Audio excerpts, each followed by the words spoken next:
আর এদিকে আমাকে যেতে হবে এলআইসি অফিসে। Hello everyone, good morning, welcome back to my channel. আশা করছি সকলেই খুব ভালো আছো। আর ব্লগের শুরুতে বড়দের চরণে প্রণাম, ছোটদেরকে আমার অনেক অনেক ভালোবাসা। বীরভূম জেলার ছোট্ট একটা শহর থেকে আমি সুধা আবারও চলে এসেছি নতুন দিনের নতুন আরও একটা ব্লগ নিয়ে। তো চলো আজকের ব্লগটা এখান থেকে স্টার্ট করা যাক। আজকে হচ্ছে পয়লা মাঘ, মানে হচ্ছে মাঘ মাসের প্রথম দিন। তো মাঘ মাসের প্রথম দিন সকাল থেকে কিন্তু বেশ ঠান্ডাটাও পড়েছিল।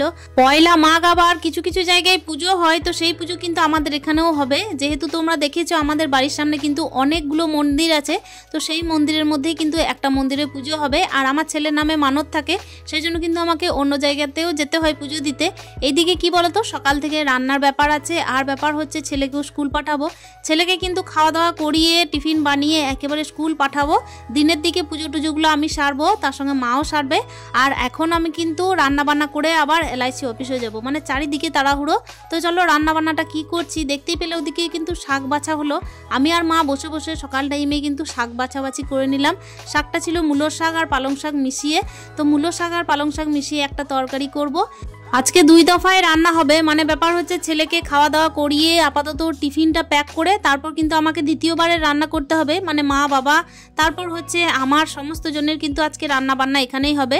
সেই জন্যই দেখতেই পাচ্ছ ছেলের জন্য প্রেসারের মধ্যে ভাত বসিয়েছি, আর এখানে কিন্তু টিফিনের ব্যবস্থা চলছে। টিফিনের মধ্যে ওর জন্য একটু পরোটা করে মানে রোল বানিয়ে দেবো, যেহেতু টিফিনে ওদের আর কি ডিম এলাও নেই, সেজন্য কিন্তু কোনো রকমভাবে ওই আলু দিয়েই সস দিয়ে কোনো রকমভাবে একটা রোল করে দিতে হবে। তো ওটা দিয়ে কিন্তু ছেলেকে দিয়ে দিচ্ছি টিফিন। আর এদিকে খাওয়া দাওয়ার ব্যবস্থার জন্য, মানে ছেলের ভাতের ব্যবস্থার জন্য ওদিকে ভাত, আর এই যে কড়াইয়ের মধ্যে সবজিটা বসিয়ে দিয়েছি।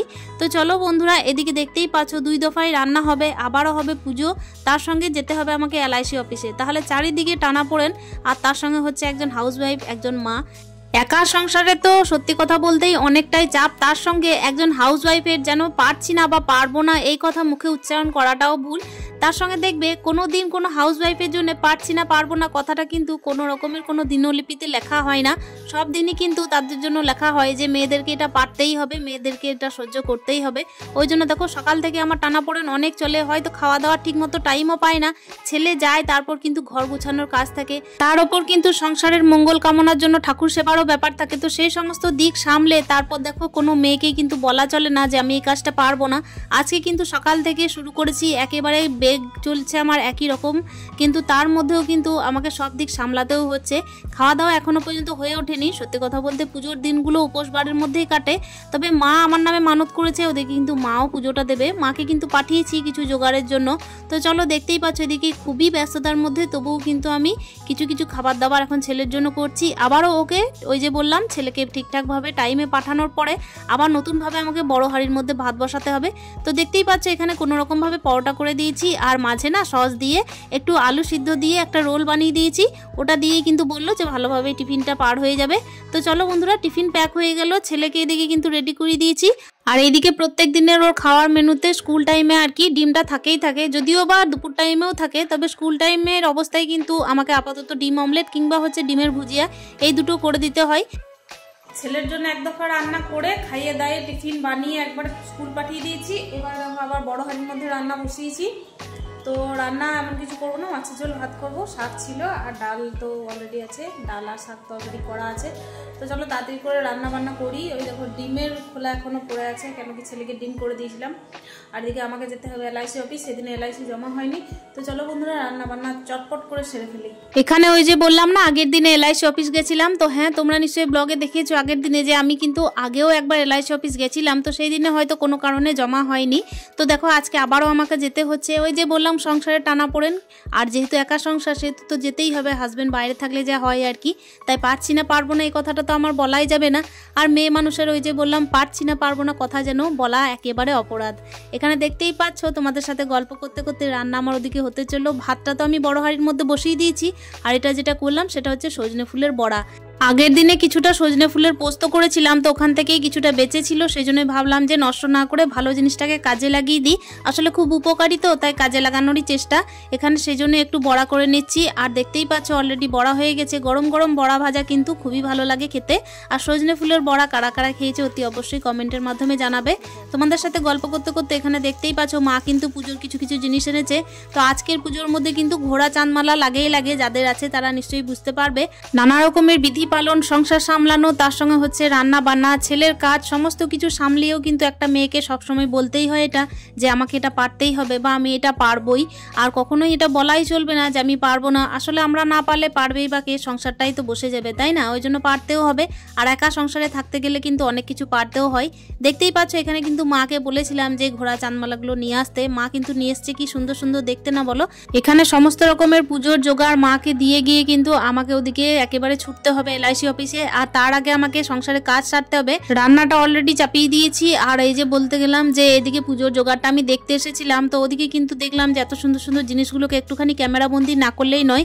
তো চলো বন্ধুরা, দেখতেই পাচ্ছ এদিকে এত সুন্দরভাবে কিন্তু ঘোড়াগুলোকে সাজিয়ে রাখা হয়েছে আপাতত। আর এদিকে দেখো রান্নার তোড়জোড়, মাছগুলোকে ধুয়ে নিয়েছি। আর এদিকে আমি কিন্তু মাঝে একবার বাজারও গেছিলাম, মানে মাছ কেনার জন্য, ছেলেকে স্কুলে পাঠিয়ে তারপরে মাছও কিনতে গেছি। তাহলে ভাবতে পারছো চারিদিক সামলানোর পর কি কখনো বলা যায় যে আমি এই কাজটা পারবো না বা পারছি না? তোমাদের সাথে গল্প করতে করতে কিন্তু আমার ওদিকে মাছ ধোয়া, তারপর হচ্ছে সবজিগুলো কাটা।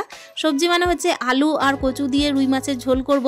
তো ওই জন্যই কিন্তু চেষ্টা করলাম যে মশলাটাকে আমি একেবারে পেস্ট করে নেব, মানে পেঁয়াজ রসুন সমস্ত কিছু একসঙ্গে পেস্ট করব। কখনো সখনো আমি মশলার মধ্যে রসুন দিই, মানে মাছের তরকারি মশলার মধ্যে কখনো রসুন দিই, কখনো বা দিই না। আর এই যে দেখতেই পাচ্ছ কচুটা আর আলুটা না আমি প্রেসারে 2টা সিটি দিয়ে নেব। আজকে তাড়াহুড়োটা অনেকটাই বেশি, সেই জন্য কিন্তু 3টে ওভেনেই রান্না করে নিচ্ছি, মানে ওভেনের যে 3টে উনুন সেটাতেই কিন্তু রান্না বসিয়ে দিয়েছি। এদিকে ভাত হচ্ছে আর এদিকে দেখতেই পাচ্ছ মাছটা ভাজা চলছে। আর ওদিকে কিন্তু আলুটা আর কচুটা প্রেসারের মধ্যে সিটি দিতে রেখেছি। তো কি বলো তো বন্ধুরা, এদিকে কিন্তু সিটিটা দিতে দিতে আমার মাছটাও ভাজা হয়ে যাবে। আর মশলা তো অলরেডি কড়াই ছিল। এদিকে কিন্তু তোমাদের সাথে গল্প করতে করতে আর ওদিকে কিন্তু মাছটা ভাজা হতে হতে আমার এখন ভাতটাও নেমে গেল। তাহলে দেখতেই পাচ্ছ এক হাতে কিন্তু সমস্ত দিকই সামলাতে হচ্ছে, আর পারতেও হচ্ছে, পারতে হবেও। তো চলো ভাতের ফেনাটা এদিকে ঝরাতে ঝরাতে মাছটাকে উল্টে নিই, মানে ভাতের ফেনাটা ওদিকে ঝরাতে দিয়েছি। আর একটুক্ষণ পরে কিন্তু অলরেডি যখন হয়ে যাবে তখন নিয়েও চলে আসবো। তো চলো এদিকে কিন্তু আমার কুকারের মধ্যে সিটি পড়া আরম্ভ হয়ে গেছে, বন্ধও করে দেবো, যেহেতু কি বলতো অতিরিক্ত তো সিদ্ধ করবো না আলুটা। এদিকে ওভেনের যে উনুনটার মধ্যে ভাতের হাঁড়িটা বসানো ছিল, তো ভাতটা তো অলরেডি হয়ে গেছিলো, সেজন্যই চেষ্টা করলাম যে মাছটা যেন মনে হচ্ছে একটু আঁচটা কম পাচ্ছে, তাই একটু বড় উনুনের মধ্যে চাপিয়ে দিই। মাঝের উনুনটার মধ্যে কিন্তু আঁচটা একটু কম হয়, আর কড়াইটা যেহেতু মোটা সেজন্য কিন্তু মাছটা তাড়াতাড়ি ভাজা হচ্ছিল না। এদিকে তো আমার তাড়া আছে, এদিকে পুজোটা জোগাড় দিয়ে আমাকে একেবারে ছুটতে হবে LIC অফিসে, সেই জন্য কিন্তু দেখো রান্নাটা আমাকে চটপটিয়ে করতেও হবে।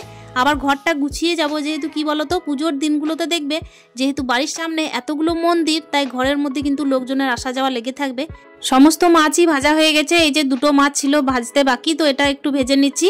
আর তাড়াতাড়ির মধ্যে দেখো রান্নাটা অলরেডি করে ফেলেছি, মশলা দিয়ে কষিয়ে। এই যে সিদ্ধ আলু আর কচু ছিল, আর এই যে ওপর থেকে দিয়ে দিলাম তরকারির জন্য মাছটাকে। এদিকে সমস্ত রকমের রান্না বান্না আমার কমপ্লিট হয়ে গেছে, সেজন্য ঘর গুছানোর দিকে একটু ছুটতে হবে। ঘর গুছানো বলতে সকাল টাইমে আমি বিছানাটাকে অলরেডি গুছিয়ে রেখেছি, আর ঘরটাকে না একটু ভালোভাবে পরিষ্কার করব। আর এদিকে রান্না বান্নার আগে না গ্যাসটাকে আমাকে মুছে নিতে হবে। প্রত্যেক দিনের কিন্তু কাজবাজ আমার এরকমভাবেই চলতে থাকে। আর কি বলতো বন্ধুরা, এভাবেই ছোটাছুটি চলতে থাকে, তবে মাঝে মাঝে না একটুখানি বেশিই চলে, যেহেতু একার সংসারে কিন্তু আমাকে বাইরে বাইরের কাজগুলোকেও সারতে হয়। ঘরের ভেতরে ঝাঁটগুলোকে কমপ্লিট করে একেবারে বাইরে চলে এসেছি। উঠোনের ঝাঁটটাকে কমপ্লিট করে আমাকে তাড়াহুড়ো করেই কিন্তু একেবারে ছুটতে হবে LIC অফিসে। এখান থেকে কিন্তু অনেকটাই দূরে, অনেকটা দূরে বলতে বাস কিংবা হচ্ছে টোটো চেপে যেতে হয়। যে টাইমে আমি ঘরে বাইরে ঝাঁটগুলোকে কমপ্লিট করছিলাম সেই টাইমেই কিন্তু দেখলাম যে অনেকেই আসা যাওয়া শুরু করে দিয়েছে পুজোর থালা নামানোর জন্য। আর ওদিকে কিন্তু আমাকে তবুও যেতে হবে, যদিও বা ইচ্ছা করছিল না যে আমি আজকে যাই। বাইরে যেতে কিন্তু একদম ইচ্ছা করে না, দেখবে যখন পুজো থাকে ঘরের সামনে। কিন্তু কি বা করা যাবে বলো তো বন্ধুরা, ঘরে বাইরে কাজ যখন আমাকে সামলাতে হবে তখন পারবো না বা পারছি না, বা একটু হয়তো ক্লান্তি বোধ করে বসে থেকে গেলাম, সেসব ভাবলেও চলবে না। আজকে লাস্ট ডেট ছিল LIC জমা দেওয়ার, তাই আমাকে যেতেই হবে, তা না হলে সংসারের ক্ষতি। সংসারের ক্ষতি বলতে এক্সট্রা ফাইন লেগে গেলে কান্না গায়ে লাগে, তাই না বলো? দেখতেই পাচ্ছ এখানে খুব সুন্দরভাবে পুজো হচ্ছে। আর আমার মা কিন্তু আমার হাতটা যখন ভেঙেছিল সেটারই সুস্থতা কামনা করে ঢাক মানত করেছিলেন এই ঠাকুরের কাছে আছে, তো এর জন্য কিন্তু ঢাক চলেও এসেছে। এখানে পুজো টুজো সবাই মিলেই দিচ্ছে, আর আমি একটু আলাদাভাবেই দাঁড়িয়েছিলাম, যেহেতু আমি না একটু বাইরে জামা কাপড় পরে আর কি বাজার যাওয়ার জন্যই রেডি ছিলাম। এদিকে পুজোতে সবাই মিলে বসেছে, বেশ ভালোই লাগছে দেখতে। আর আজকে দেখতেই পাচ্ছ এইভাবে পুজোর দিনেও কিন্তু আমাকে ঘরে বাইরে সমস্ত দিক ছোটাছুটি করতে হচ্ছে, পারতেও হচ্ছে, আর ঘরের সমস্ত দিক সামলে কিন্তু পারতে হচ্ছে। তো চলো বন্ধুরা, আজকের ভিডিওটা আমি এখানেই শেষ করছি। আশা করছি আজকের ভিডিওটা ভালো লেগেছে। দেখা হচ্ছে নেক্সট ভিডিওতে। স্টে হ্যাপি, হ্যাপি মন, টাটা।